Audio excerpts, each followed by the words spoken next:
Sir मेरा एक सवाल है, क्या मैं पूछूं? बिल्कुल पूछिए।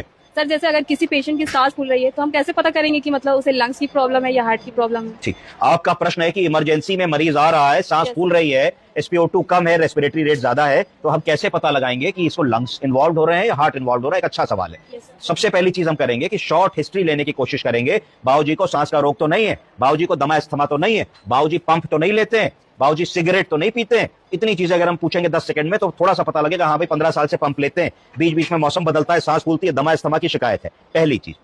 दूसरी चीज हम पूछेंगे, बाबूजी को कोई हार्ट की शिकायत तो नहीं है, बाबूजी थोड़ा चलते हैं तो छाती में दर्द तो नहीं बताते, बाबूजी जब पैर लटका के बैठते हैं तो पैरों में सूजन तो नहीं आ जाती, बाबूजी जब सुबह उठते हैं तो फेशियल पफिनेस, चेहरे में थोड़ा सूजन, आंखें मोटी मोटी तो नहीं लगती, बाबूजी को ब्लड प्रेशर की बीमारी, डायबिटीज की बीमारी, थायराइड की बीमारी, कोई बीमारी तो नहीं है। इतनी बातें पूछने से बहुत सारे क्वेश्चंस का आंसर हमको मिल जाएगा। फिर हम आले का प्रयोग करेंगे। आले का प्रयोग जैसे ही हम लंग्स में लगाएंगे, अगर हमारे मरीज को लंग्स की प्रॉब्लम होगी तो एयर एंट्री इक्वल नहीं होगी। लंग में आला 3 जगह लगाया जाएगा, सबसे ऊपर उसको अपर लोब, फिर बीच में मिडिल लोब, फिर नीचे लोअर लोब। अगर तीनों लोब्स में, दोनों लंग में एयर एंट्री बराबर है, क्लियर है, मरीज से कहेंगे बाबूजी गहरी सांस लीजिए, मरीज गहरी सांस ले रहे हैं, बहुत बड़ी आवाज सुनाई पड़ रही है, कोई रुकावट नहीं है, तो इसका मतलब लंग की बीमारी नहीं है, क्लियर कर दो। अगर लंग की बीमारी होगी तो गहरी सांस लेने में रुकावट महसूस होगी, उस रुकावट में सीटी जैसी आवाज आएगी, उस सीटी जैसी आवाज या रुकावट को क्या कहेंगे? ब्रोंकोस्पैज्म। ब्रोंकोस्पैज्म। ऐसे ऐसे आदमी सांस ले, दूर से पता लगेगा कि अस्थमा का रोगी आ रहा है, तो उस तरीके में इसमें क्लियर हो जाएगा कि भाई मरीज हमारा एस्थमेटिक है। तो अगर एस्थमेटिक है तो मरीज को नेबुलाइज तुरंत कराएंगे, ऑक्सीजन थोड़ी सी लगाएंगे, प्रॉप्ड अप पोजीशन करेंगे, हमारे मरीज को देखते ही देखते 10 मिनट में आराम आ जाएगा।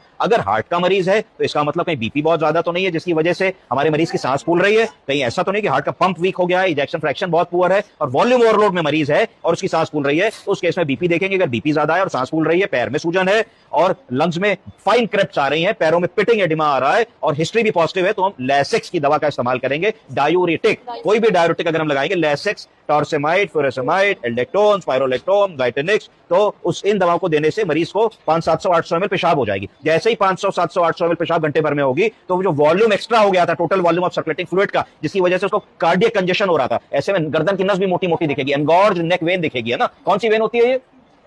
हाँ, कैरोटिड नहीं होती है, कैरोटिड तो आर्टरी होती है।